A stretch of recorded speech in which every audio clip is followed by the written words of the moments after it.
Murders at Karlov Manor is the first in the Ravnica series to not be centered around the 10 Ravnican guilds. Instead, we have a murder mystery on our hands, and with it comes 4 new commander decks. Each deck contains brand new cards, 2 new commanders, and over 80 reprints from across the Magic timeline. In this series, we're going to be breaking down each of these commander decks, giving you the inside scoop on the best new cards, the best reprints, and an upgrade guide to help you fine-tune your commander deck. In this video, we will be discussing the Blame Game deck, a red and white deck that focuses on the new Suspect mechanic as well as the Goad mechanic. To begin, let's meet our commanders. Our cover commander is Nelly Borka, Impulsive Accuser, a 2/4 human detective for 2 mana of any color, then 1 each of red and white. She is Vigilance. Whenever Nelly Borka attacks, you suspect target creature, then goad all suspected creatures. Whenever 1 or more creatures an opponent controls deals combat damage to 1 or more of your opponents, you and the controller of those creatures each draw a card. Let's really quickly go over the 2 mechanics on Nelly Borka. Goad is a returning mechanic that states a goaded creature must attack each combat if able, and attacks a player other than the player who goaded the creature if able. Suspect is a new mechanic that gives the suspected creature menace and makes them unable to block. Combine the 2 and you'll force opponents to attack one another with their suspected creatures while you sit and reap the benefits. Her second ability gives you and the attacking player card draw when they attack at one another. This makes her invaluable to the politics of this deck. You suspect and goad opponent creatures so they have to go at each other while you sit back and watch the chaos and draw some cards. I will refer to this build as the Edgeworth style of Boros. The second new legendary creature for the deck is Feather, Radiant Arbiter, a 4/3 for 1 and 2 white mana with both flying and lifelink. Whenever you cast a non-creature spell that targets only Feather, Radiant Arbiter, you could choose any number of other creatures that spell could target, and then pay 2 mana for each of those creatures. If you do, for each of those creatures, you copy that spell. That copy targets that creature, and if it's a permanent spell, you get a token copy of it. This is extremely powerful and gives you the option of copying things like aura enchantments that would otherwise only target Feather and give it to other creatures you control. The clause referencing only non-creature spells opens the door to plenty of cards that would give a boon to Feather to share with your other creatures. I feel like in the context of what this deck wants to do, Feather may work better on her own in a pseudo-Voltron style deck, where she gets powerful auras put on her, and then for 2 mana a pop, she can copy the aura to give to another creature. I'm a huge fan of both of these commanders, and in a rare case, I'm actually interested in building a Boros deck. Both of these commanders do have the vibe and aesthetics of what red and white would want to do together, but without the generic combat-centric style that the color pairing has been so well known for. We got about a dozen brand new cards in this deck, and so let's take a look at some of the better ones we got. Havoc Eater is a 3/3 elemental with flying for 5 and 2 red. When it enters the battlefield for each opponent, goad up to 1 target creature that opponent controls. You then put X +1/+1 counters onto the Havoc Eater, where X is the total power of creatures goaded this way. We are all in on the chaos here, as this goads 1 of each of our opponent's creatures, meaning they all have to start swinging at each other. Meanwhile, this thing gets a ton of +1/+1 counters on it, and then we can join in the fray with it. Mob Verdict is 2 and 2 red for a sorcery with the Secret Council. Each player secretly votes for another player, and then those votes are revealed. For each vote that an opponent received, Mob Verdict deals 2 damage to that player and each creature they control. For each vote you received, you draw a card. This is just rude. You get to draw cards off of the votes that you get, meanwhile your opponent's creatures get singed for every vote they get. If one player at the table is the common enemy, this can be used to simply wipe their table clean, potentially dealing 6 damage to them and each creature they control. This deck really ramped up to the chaos with these kinds of card designs, and I am all here for it. Prisoner's Dilemma is another sorcery for 3 and 2 red. Each opponent secretly chooses Silence or Snitch, and then the choices are revealed. If each opponent chose Silence, Prisoner's Dilemma only deals 4 damage to them. If each opponent chose Snitch, it deals 8 damage to them. Otherwise, Prisoner's Dilemma deals 12 damage to each opponent who chose Silence. This is brutal. Opponents will be hard-pressed to choose Silence, as they'll risk getting 12 damage dealt to them. If one opponent wants to be the Snitch, they will deal damage to each player who chose Silence. This is a bit of a confusing card, but to simplify, each player will choose Silence or Snitch. If all choices were for Silence, they get the least amount of damage dealt, but encourages everyone to choose Silence. If only one player assumes their opponents will all choose silence and chooses snitch, the snitch gets out of the damage altogether and deals 12 damage to each player who chose silence. If each player chooses to snitch, they all get 8 damage. This is such a confusing card, but I think it's going to be a very powerful political punch that I will start adding to my red decks.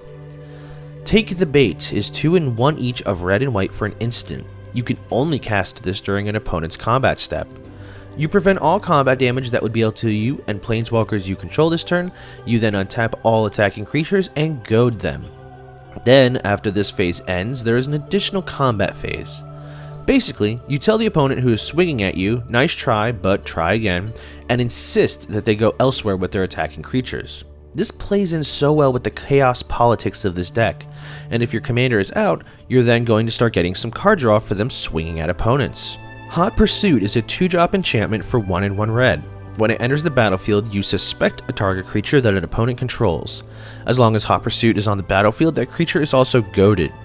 At the beginning of combat on your turn, if 2 or more players have lost the game, you gain control of all goaded and or suspected creatures until the end of turn, untap them, and they gain haste until the end of turn.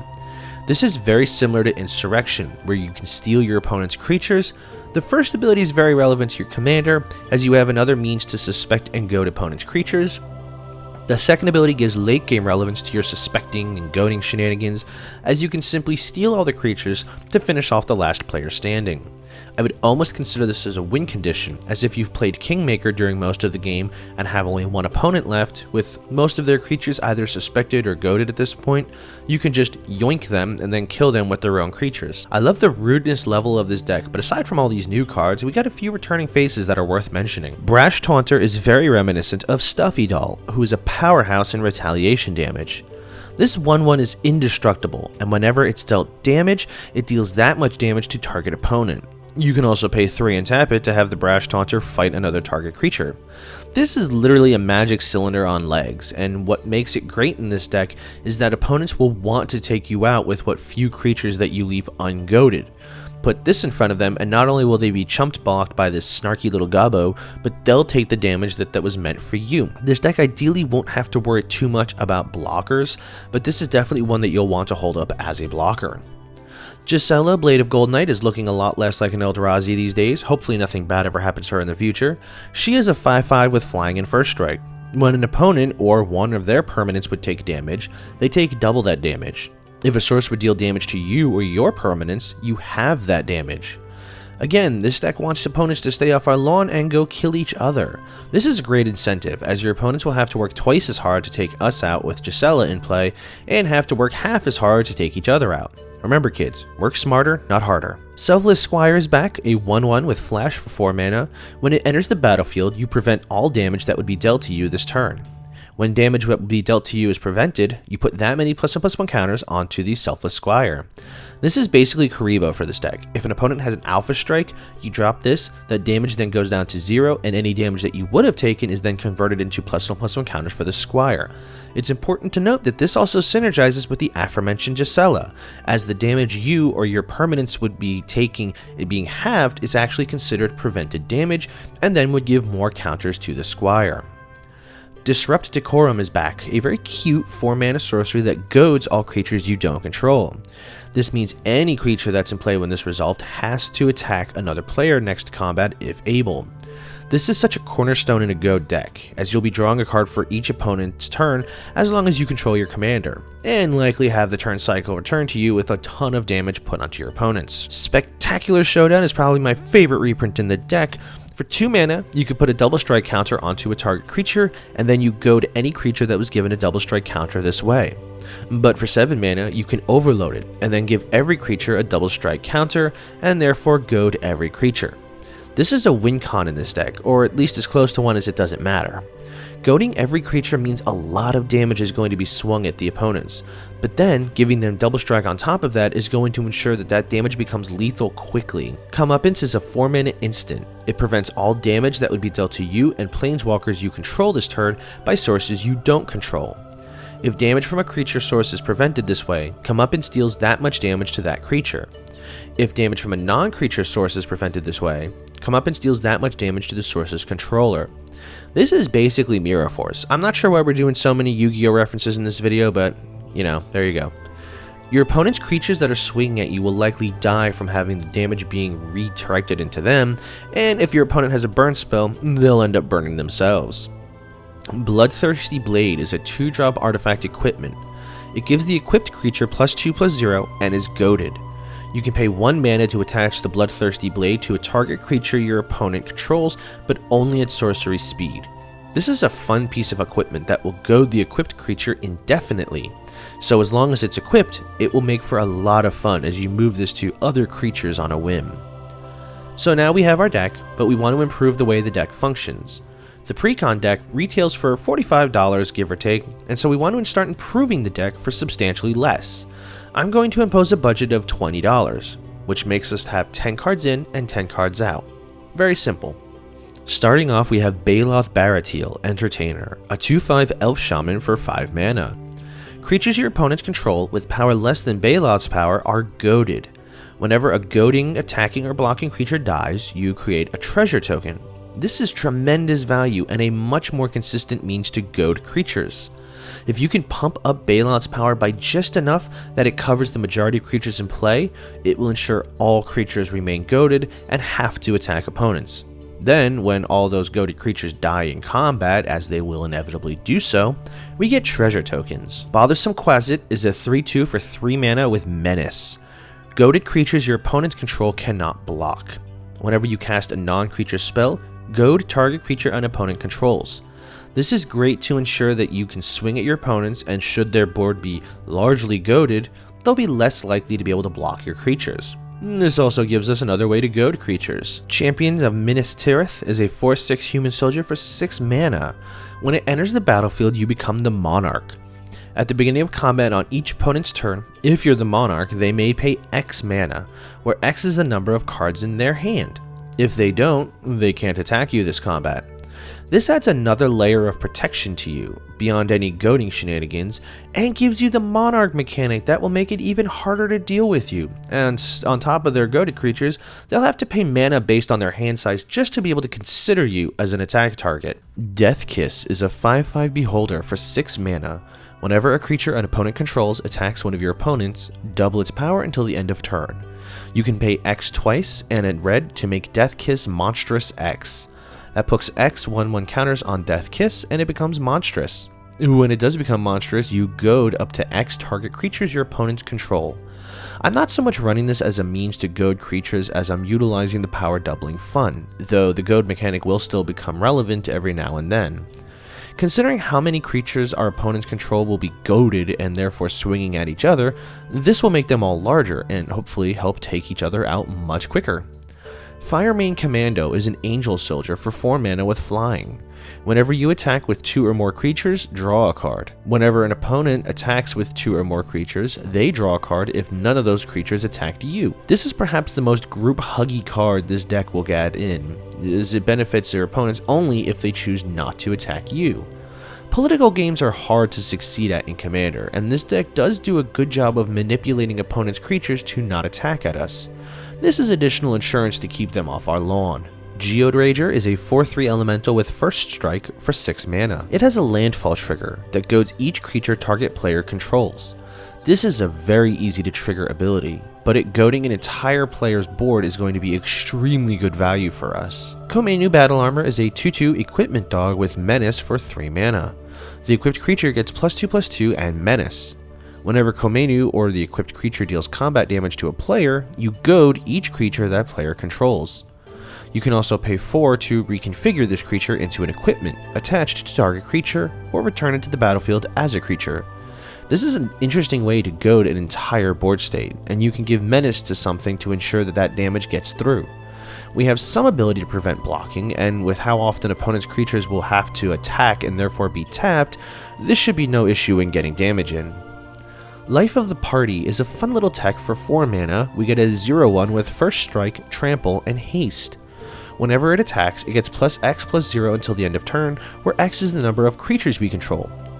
When it enters the battlefield, if it isn't a token, each opponent creates a token that's a copy of it, and then those tokens are goaded for the rest of the game.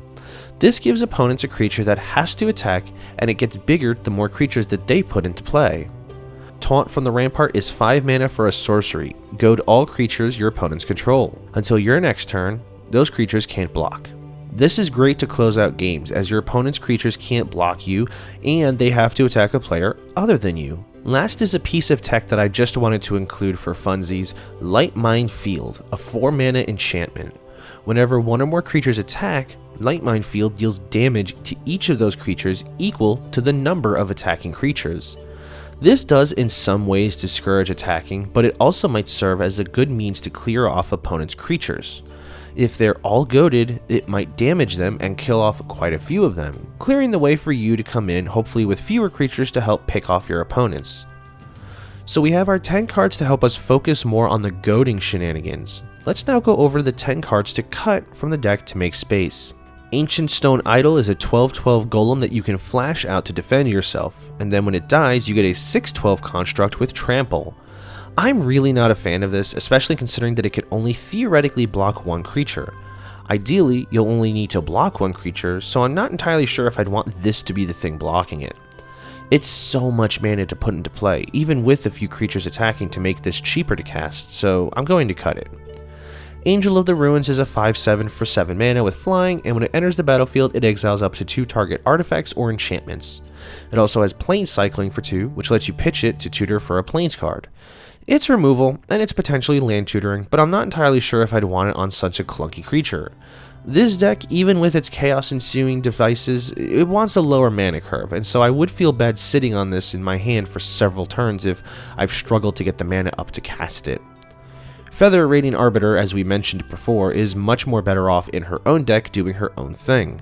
She doesn't really synergize as much with what this deck is doing, and so we'll slot in something better in her stead and let her shine in her own deck. Stalking Leonin lets you secretly choose an opponent, and then when they attack you, you can reveal the player you chose to exile a target creature they have attacking you. You could only do this once. That's cute, but it's 3 mana for a one-time ability that might not even work in your favor. I would much rather slot in more pinpoint removal and guarantee I'll have control over what gets exiled. Steel Hellkite is an old school board wipe that only works if we connect the Hellkite to a player. It's a good ability, but we are going to be drawing the ire of the entire table with this deck in general, and I'd rather avoid that sort of board wipe in lieu of something a little bit less telegraphed. Winds of Wrath is a board wipe that I just don't like. It's 5 mana, and the creatures it'll spare are the handful of creatures enchanted by our goading auras. I'd much rather just run something more broad to clear off all creatures without distinction, and hopefully for substantially less mana.